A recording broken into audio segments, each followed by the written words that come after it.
What's going on? This is Arian Foster, aka Bobby Feeno, and I'm about to do the Purse So Sweet with Hot Thoughts TV. Much love.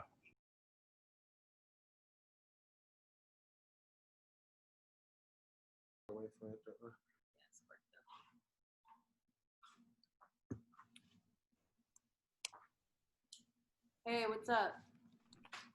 What's happening? Can you hear me? Hey. Yeah. Nice setup. Yeah, it's like, That's live. yeah, appreciate you. All right. Yeah, appreciate you taking some time. For sure. Happy somewhere. Yeah, light one up. Recording. Hey, Oh you yeah, I'm about to already ask. know. Can we do that? You do what? Can we Can spark spark up? up during the interview? I don't care, bro. Rules and regulations. Got to make sure. Do your thing, bro. Yeah. It's High Thoughts. You know what I'm saying? Another special guest. I'm saying the one and only. You feel me? Anybody who from the city really know. You know what I'm saying? Anybody that knows should know. You feel me? This is that guy right here. Mm-hmm. I appreciate it. I'm PJ from Hot Dog. You know, Kevin over here. Yes, sir. 7. You know what I'm saying? In the cut. Shorty right here. Got ecos in the building. Mm-hmm. For those that don't know though, can you go ahead and let everybody know who you are? My government name is Arian Foster. He's a government. 23, hold it up. And also artist name Bobby Feeno, you know what I'm Bobby saying? Feeno. That's something that we're gonna tap into, obviously. Like we were saying, maybe starting off in the early childhood, what was like the early days? Where were you raised? That first group of friends, maybe early passions you had. Yeah, I was born in Albuquerque, New Mexico, just west of Texas, and it's a Southwest state, so it wasn't really Southern influence; it was more West Coast influence. And so early days was spent in the ghettos out there, just dreaming, just like everybody else, and realized early that I wanted to do something better, and just did my best there to accomplish that. Ended up getting in a lot of trouble out there, so I moved out to San Diego with my father, and from there ended up getting a scholarship to the University of Tennessee. And that's a light version. Bro. You know what I'm saying? Going back to like, you know, the earlier days that you said, how was that community like? You know what I'm saying? You know what I'm saying? You obviously spent a lot of time in Houston. What are the big differences between growing up in the community like Albuquerque, you know what I'm saying? For those who might not know, what was your environment like and how did it influence you in the early years? I grew up in what they call the barrio. So I grew up around a bunch of essays. So for people that don't know, it's a very heavily Mexican influence, but not the Mexican like south of the border Mexicans, like American Mexicans. Like, so that's why we say like essays and them like those kind of Mexicans. Like, y'all know what I'm talking about. Yeah. But and there's a difference in there. They kind of beef actually. But yeah, so I grew up in that kind of environment, and just struggling. You know, same old story. Moms and pops, they were struggling. They did what they could do, but I think that kind of molded me into kind of being the breadwinner of my family eventually. But it just sparked that ambition to want to be that, because that was probably my biggest fear growing up, is that I didn't want to be in the position that my parents were. And so growing up in an environment like that is a little, I mean, there's a lot I could dive into. I don't know specifically I want to get into, but it's just a lot involved, a lot of factors involved that helped me get to where I'm at. So, and just because we're gonna cover, you know what I'm saying, what was some of that music being played in the household, or that you know you endeavored into yourself early on through either like peers, friends, anything like that? Right, growing up, it was real diverse because my mom, she was from a small town in New Mexico, but like she grew up like on a ranch, so she's like a country girl, right? And so she grew up on like country music, like George Strait, Patsy Cline, like that type of shit. And so as a kid, you like what your parents like, And so I loved country music growing up. Well, the country music she listened to, I loved it growing up. But my father, he's from South Central Los Angeles, and so he spun different kind of record. He spun the Earth, Wind and Fire, the Parliament, Confunction, Cameo, that type of shit. So I grew up with a real diverse palette, and plus they were music lovers anyway.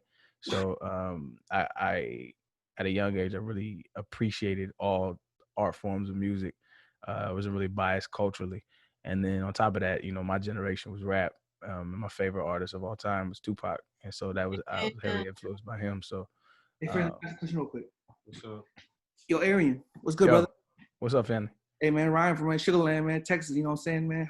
On the down, what's good, brother? Big fan. I'm chilling, fam. Appreciate you. Hey, what's the shit you've been listening to recently? Like on what's on your playlist right now? Like, or some new music you've been listening to? Just try to I try to dabble into everything, man. I mean, this new generation music, it's not like my cup of tea, the type of shit I like listen to like on a long road trip or something, but you know, I get it. It's just not for me, all of it. But I like some baby stuff, I like some Gunna stuff. I like no, it's cool. Like I said, I won't like dive off deep into it and Hey, but what's the analyze the project. with heavy though? Nowadays, like a new one. Right now, like also in your playlist right now. Playing random. Yeah, I like finding low key artists. There's artists out that's low key that you wouldn't know, or you probably wouldn't know still. But Isaiah Rashad is probably like one of the best. Hard. If you come out with a new project, it'll be hard, fam. All right, man. Hey, man, I big agree. fan, man. Nice to meet you, brother. All right, man. Appreciate you. yeah, we for sure gonna tap into the music shit, but so early passions like throughout that time though, you know, because I'm sure it wasn't just football, music, you know what I'm saying. I'm sure there was other things that you might have enjoyed. I know you was heavy into literature as well. Yeah. So growing up, I was really into poetry, and so I started writing poetry at a real young age, and that naturally progressed into music. So like my favorite writer of all time, his name is Saul Williams. He's still alive, and he just like has the dopest pen. I'm talking about Shakespeare, all of that. I don't care. He's my favorite writer of all time. And so I was really heavily influenced by him in like the poetic style that he had, imagery that he uses. Um, and like I said, Pac was heavily influenced by Pac because, like I said, I grew up in the ghetto, and so when you come from those circumstances, you don't have a lot to hope for, and like he just gave me hope sometimes, and that shit is priceless. Oh. So it's 2020 though. It's been a crazy ass year, and I know like other than me and you, there's millions of other people who could relate to this. But Kobe was a GOAT for me too, and I know I really don't know if you dove into the basketball world, but was that ever a stint? Did you ever say like, shit, I want to beat Kobe? I want to, I want to hoop, or was it more? I hoop for sure. I hooped. I had some small offers coming out of high school, but I just wasn't. I knew it wasn't my. I probably could. I felt. I mean, just me being a dominant athlete. I felt like I could have done something with it, but it just. I knew how dominant I was in football. That was. I should just focus on that. And so, I definitely. I'm a Kobe fan. I'm Kobe stan. So, and it's just like you could look back at my tweets. Like I was fighting Houston fans on Twitter because Kobe was in town and I didn't care. I was banging for the Lakers, and so yeah, I'm definitely a Kobe fan. For sure.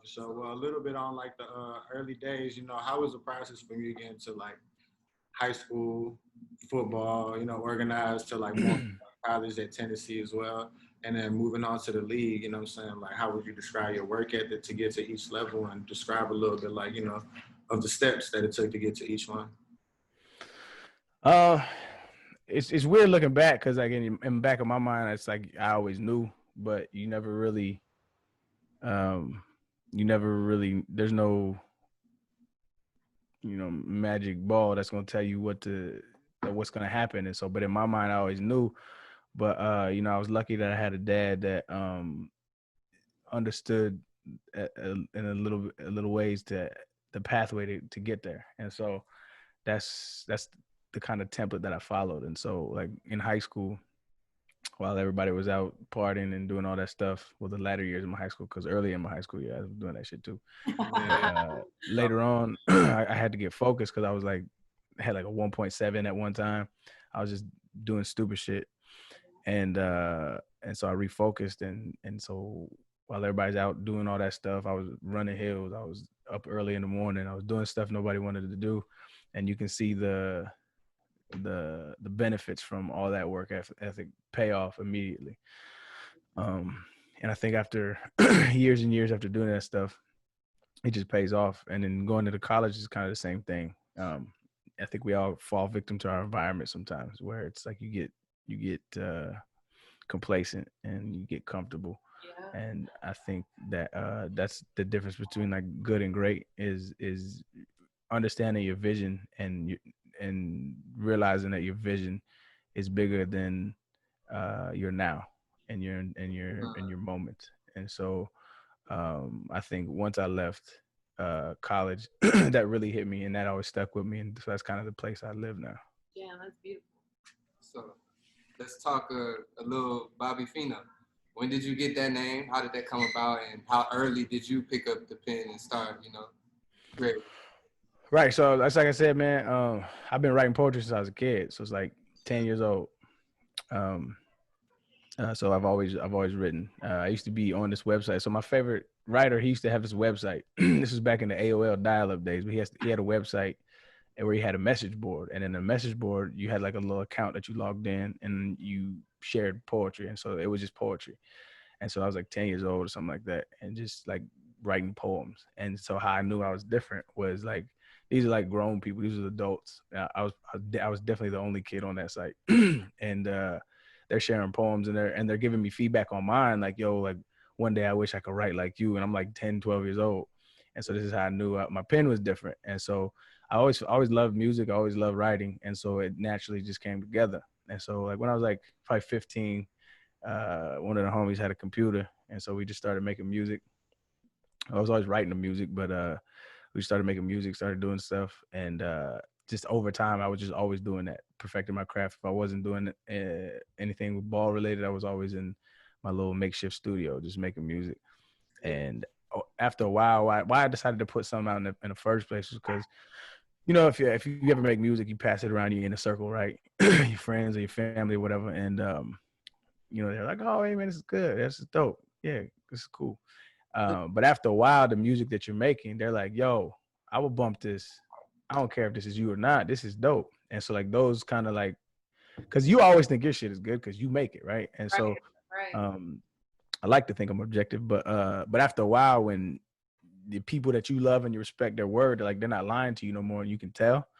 I was like, maybe I should just put something out. And so I thought about doing it while I was playing, but it's just I couldn't do what I wanted to do with it, like in an off season or something. So because it takes so long to curate a project that you really care about. So I just waited till I retired and put something out. But as far as the name, it's just a stage name. There's nothing like crazy deep about it. Bobby McFerrin is like my favorite artist, one of them of all time. He's the don't worry, be happy guy. But if you dig into his background, he's one of the greatest. He's one of the greatest musicians of all time, and it's not even close. But he just doesn't get the credit that he deserves because he didn't follow pop charts. He followed his heart, and but he's fucking brilliant. But and Feeno, I don't even know where that shit came. Just sounded. Feeno, fine. I thought it was like fine. I appreciate it. No, that's what it means in Spanish. Feeno. Oh, does it? Oh, I didn't even know that. That's fine. That's fine. So And Feeno, the show, Feeno like, is the definitely like compliment something for show, fine. but it means fine. It's like Yeah, Latin. it is. Oh, That's what I thought. a subconscious thing then, because I didn't know that. It was reading type shit. You know what I'm saying? Hey. There you go. Talking about a little music type shit in the project that you're speaking on. I know that the name of the title of the debut project that you dropped is the intersection. Of course, like you said earlier, your favorite artist Tupac. You know what I'm saying? Speak a little bit more on that because I feel like a lot of people don't know the background to it. Is also LeBron James had his hand in the happening of this project. You know what I'm saying? So just a little bit more on that in terms of like the process to recording that project. Also the feedback in terms of that you received. Right. So LeBron didn't really have a hand in it. He has a company called Uninterrupted. And so when we were rolling it out, like my little team I had, we were like, all right, what's some creative ways we could roll this out? And they're always looking for things that are showing people are more than athletes. That's kind of their brand, their motto. And so like, all right, we'll help roll this out. And so, I mean, that's basically all it is. They got us in contact with Tidal, and we shot like this little docu-series. I think it's on YouTube, but it was really dope. But as far as that took a long time. I mean, I have songs on there. Like I remember one song on there. I released it in 2018, and like one song on there was was from like 2012, but like it just took like years to get it to where I wanted to sound.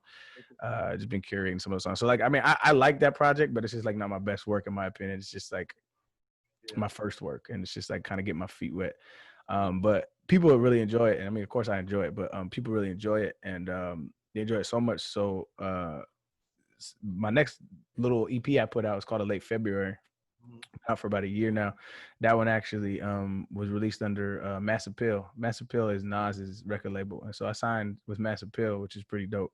I don't need them, right? They don't need me, but I don't need them. It's just like there's not many. The issue with being having a name, especially in sports, and you release music, is that it gets hit with that bias because athletes usually suck at making music, but I don't. So I mean, it's a little arrogant, but it's different because like I care about this shit. Most of them just put out music just because that's what they, you know. They don't love this shit like I love this shit. I guarantee you, like I care about this shit. And so signing with Mass Appeal was more of a look for me because it's like, yo, this is Nas, one of the most respected writers and rappers to ever pick up a pen. And you know, he thought enough of me to put him on his label. I just thought that was dope. And so I'm actually finishing up a project now that's getting mixed. And it's gonna be under Mass Appeal as well. And so I'm excited about that one. All right. So again, it's 2020. We've been quarantined most of the year. Let's talk that. How's that been for your pen or just like mental state? I know you do a little meditation as well. You're into that, so. Yeah, I've been chilling, man. I'm a homebody, so not much has changed for me, honestly. I'll be chilling. The only thing that changed much, I like to travel, but you know, I don't really want to risk it. And so I've been, you know, following guidelines, watching the world burn just like everybody else. What's your zodiac sign? I don't even, I think it's like a Virgo or some shit, but I don't believe in That shit. that shit's not real. Oh my dog, bro. So going back to that topic of like, you know, mental health, I It's feel like funny, that's yeah. that's a very important topic that gets overlooked not only in sports but in music as well. You know what I mean? So what would you say the importance of like being in tune with yourself?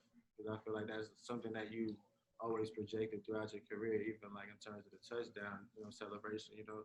Namaste and is like getting in touch with yourself. I did a little reading, of course, you know what I'm saying? But that's something that you came up with your like, you know, rookie year where you like, you know, really took it in mind. But if you could just explain a little bit of my mental health, what it was to you, and how important it is to everybody around. I think it's becoming more and more Televised. not just televised, just normalized, because people are starting to understand what this, like the symptoms of the society that we live in are causing people harm, right? So like the stress, the depression, like it's starting to get to people, and we're just now starting to get to a place where we're comfortable with admitting those things. And so, I mean, I admittedly wasn't comfortable with it early on just because of how we grew up in our little ways where that shit wasn't normalized. So it's like, you know, your boys like, yo, don't cry, tough that shit out. Like it's like that you're supposed to be tough and all that stuff, but it's like that's toxic as hell, and it's like really emotionally uh unintelligible to tell kids that and to tell young adults that. And I think feelings and emotions are the bedrock of who we are as human beings, and we spent the majority of our lives, if you're around my generation, suppressing that shit. And so it takes a lot of work and a lot of effort to decompress a lot of the trauma that we have done, you know, to undo in order to be a healthy human being. And so that's what, you know, I got the luxury to do that. I got the luxury to pay for a psychiatrist and talk to her weekly, and not everybody does. And so like I understand that that's a luxury and a privilege. And so that's why I try to have empathy with people in general, and I advocate for that. For sure. So like treat everybody with kindness because everybody going through something, man. Hell yeah. So do you use music, you would say, as a scapegoat? Not a scapegoat, but an escape for sure. Um, uh, it's always been like therapeutic for me. Like if you listen to my music, like you can kind of tell who I am. Like I put my life in there. I'm a kind of an open book. And so it's kind of one of those things where like I'm going to be doing music regardless Yeah. of whether I put it out or not, just because it's how it just feels good. It feels good to me just to release, and I enjoy doing it. Well, talking about in terms of future plans, like you say, you did drop a tape. You said about a year ago, you had the first tape. What musically, how are you moving forward? And also, I wanted you to speak a little about, of course, we have an interview over Zoom. Yeah, I know you also did a bit of the podcast as well. So now what? Correct, if I'm not mistaken. You had a Now What podcast, and you've had a couple of definitely some high profile guests, I would say, what I'm saying, that are very respected, from anywhere from Jay Prince to, Michael Rappaport, all in their own fields. So speak a little bit about that and what that process was for you, yourself. Yeah, the podcast game, I started mine in like 2017. So right before the influx of podcasts, and it was doing good. It was doing really good, man. But I just got to the point where I didn't enjoy it anymore. It felt like a job, and I'm just at the point in my life where if I'm not enjoying it and I'm not getting anything out of it, then I just, like, I'm lucky in that sense. But so I kind of just walked away from it, and we had a whole bunch of high pro. We had Neil deGrasse Tyson, we had Snoop Dogg, I had a whole bunch of people on that were really dope, and really dope conversations, and people that I admired. And that was another thing. It was like, after I tapped my black book, I was like, there's anything else would just be kind of filling a quota. It won't be necessarily something that I'm like really want to talk to. There's like two people I really want to talk to. It's Jim Carrey and Cornel West. Other than that, like, if I run across somebody and have a good conversation, it's dope organically. But like reaching out, it's just the whole thing. I didn't enjoy it anymore. It just became a nuisance, and to me anyway. But it was a good experience, and that's kind of like what I'm doing now.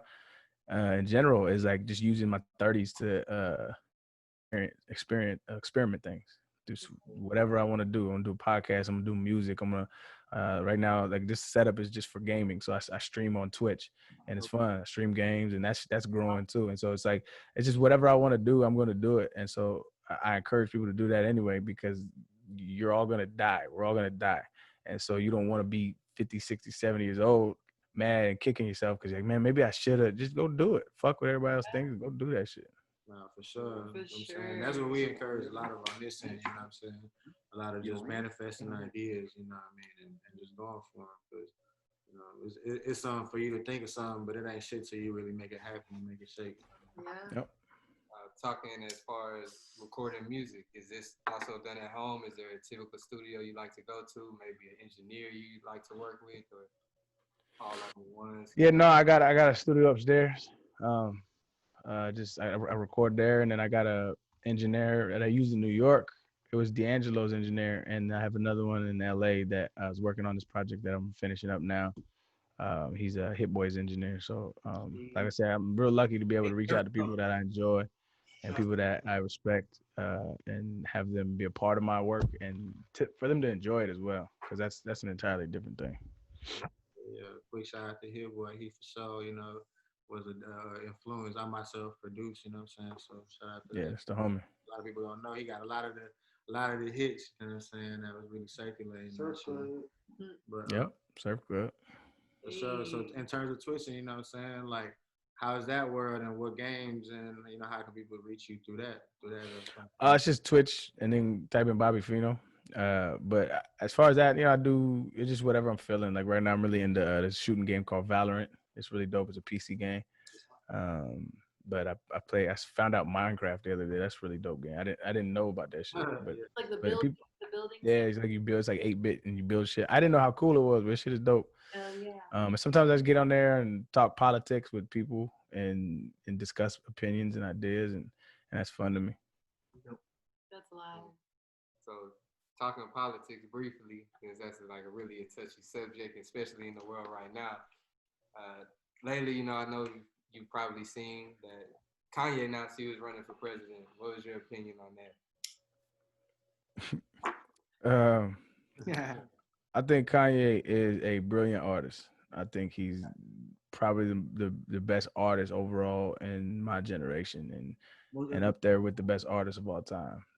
Not rapping wise, just everything, just all encompassed. He's just a great artistic mind, brilliant. But I think politically, I don't think he's very educated on a lot of the topics, on a lot of subjects, and I think he has a mental health issue that he refuses to get help for.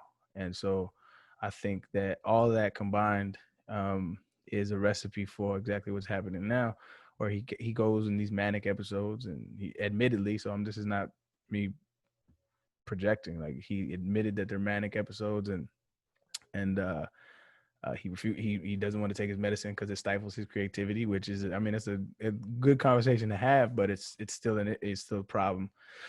And he goes and he apologizes for it a few days later. But in the other hand, they always come when he's about to sell something to us. And so I've learned to just accept the brother for who he is. I don't have any problems with him. I'm not like, but Kanye stupid. That's not my thing. It's like, I hope he gets the help he needs. I hope he's just a happy human being. But I will not be voting for Kanye West. Yeah, for sure, for sure. Just to steer away from that, what are some other things, some other hobbies you may have aside from the writing, and of course, like maybe not spending time at home, like other activities you dwell into? I just be chilling, man. Really just trying to zone out. I read some books every now and then. I watch movies and just surf the internet, man. I don't really, it's not too many hobbies to do right now. Like traveling was one of my things, but I can't do that right now. So it's just, it's real low key right now. So everybody's an introvert right now. For sure. Shit, on the book topic, I've been having a lot of book conversations recently with people. I'm currently rereading The Alchemist. You know what I'm saying? What are some books that you yourself would recommend, or that you are heavy on currently? I would recommend The Alchemist for sure. I like that book. I mean, it depends on the topics, right? So like, I don't really necessarily read for fun per se. Like I'm not gonna read like a Harry Potter book or anything like that. I read to get something out of it. And so something like that, something like it, Malcolm Gladwell's Tipping Point, Cornel West, Race Matters is a really great book. Um, for any kind of like social justice advocacy of what we're going through right now is The New Jim Crow by Michelle Alexander. That's a really great book and an eye opener. There's a bunch of them, man. There's a bunch of them. Yeah, I mean, it's an endless list. And like you said, it depends on if you want to seek for self-help or fiction, you know what I'm saying? And novels. So I understand. Coming into like towards, it's already coming towards the end of 2020, wrapping the year up. I know last year I saw that you almost passed Spotify at least, the million mark on the streams, which is a pretty huge accomplishment. Is there anything like that new project? Can we expect that to drop, or anything that could attribute to you hitting that mark this year? I hope it does, but I don't know, man. It's up to y'all. Get niggas to listen to it. But no, I think if you look at our numbers, like they're good numbers, but I think it's like they're consistent, and so it's music that people enjoy, and so I think that's how I make music. I make music that in 10 years, when you listen back, you'll be like, yo, that's still dope. I'm not trying to ride the wave of anybody else. I'm not trying to get popular. I don't want to be famous for this shit. I just want to make quality music that can help get somebody through their day, because that's what music did for me. Sure. And so I think that's the music that lasts anyway. When you look back, all of them pop radio hits, like a lot of them come and go because they're just trying to fill a demand for, a public space of like a party or something like that. And I'm not looking to make the party dance, and no disrespect to music that does that, because I feel like we need that too. It's just for me, what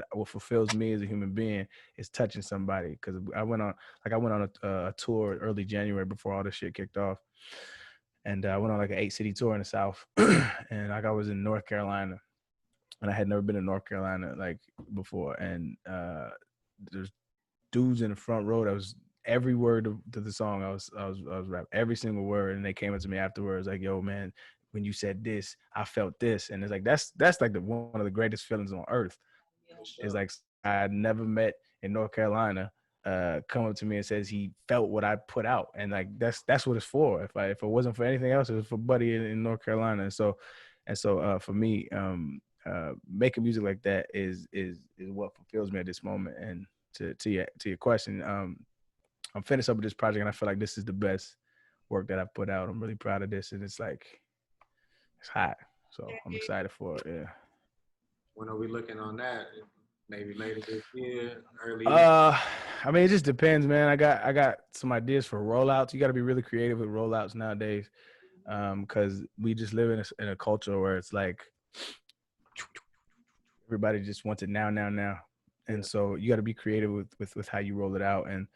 And so we're thinking about, like, I got 5 songs mixed right now. Mixing takes a little while because you're tweaking all the little EQs and making sure it sounds how you envision it in your head, and that can take a little while. So it's probably gonna be anywhere from 10 to 12 songs on there. And so I got 5 mixed right now that are definitely gonna be on there. So I just gotta bang the rest of this out.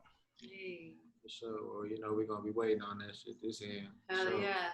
That's love. Appreciate it. For sure. I can't help but ask, man, how you feel about the DeAndre Hopkins shit, dog? Cause that shit got me fucked up. I'm saying Right. the whole city fucked up. You know what I'm saying? So Right. I'm saying, how about you know, the Antonio Brown? You know what I'm saying? I think that's a good look or nah? I mean, I don't know, man. I'm not too into it anymore, to be honest, man. I know DeAndre's my dude, right? That's my brother. I know he didn't want to leave, but I know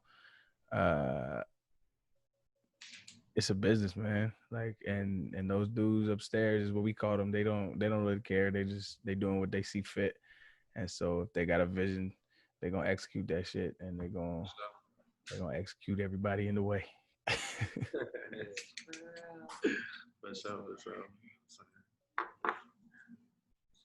So closing out, I mean, any last topics that you know, things you want to leave the people with, get into?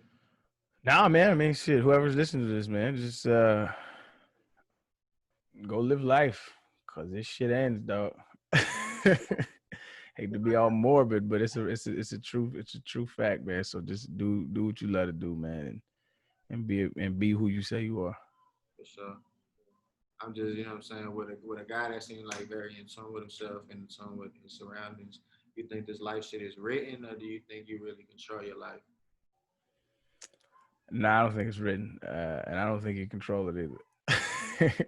But that's a whole philosophical topic we could dive into. I think we're products of our environment and products of our genes, our genetic makeup. And so with those two things combined, it's hard for you to have a lot of, and this is a really deep topic. People have written books on this shit, but people, it's hard for you to have a lot of control of what you do and what is going on in your life. But I mean, it's a deep ass topic. You can't really control the shit that you think, honestly. You can try, you can focus, but for the majority, you are who you are. And so, but that's the free will debate. Like, there's like determinism and non-determinism, but that's like it's a philosophical conversation. Yeah, that's a conversation that you know what I'm saying, what Dev like to go down with, you know what I'm saying? But that's a separate type shit. But that's definitely first and foremost, you know what I'm saying, on my end, I appreciate you taking your time to chop it up with us, you know what I'm saying, and just give a little more point of view, you know, to people around us. Because, you know, like you said, like, you know, a lot of this shit people get lost in, and they get lost in the fact that, like, everybody at the end of the day is a human being, you know what I'm saying? And people don't be really, you know what I'm saying, realizing this shit. So I appreciate you taking your time. Just connecting yourself with our audience at least, you know, and hope for people church, you know what I'm saying? Just give everybody some more understanding on yourself and us. No doubt, man. I appreciate y'all having me, man. Appreciate y'all reaching out. I do these every now and then for sure. Hey, you know what I'm saying? And we're going to send a beat pack your way, you know what I'm saying? Well, I was going to say, if you need some feelings. Yeah. But just Bobby Feeno at Gmail. I'll listen to it. Yeah, we're going to send a beat pack your way, man. You know what I'm saying? Bet. Sure. Let's do the outro.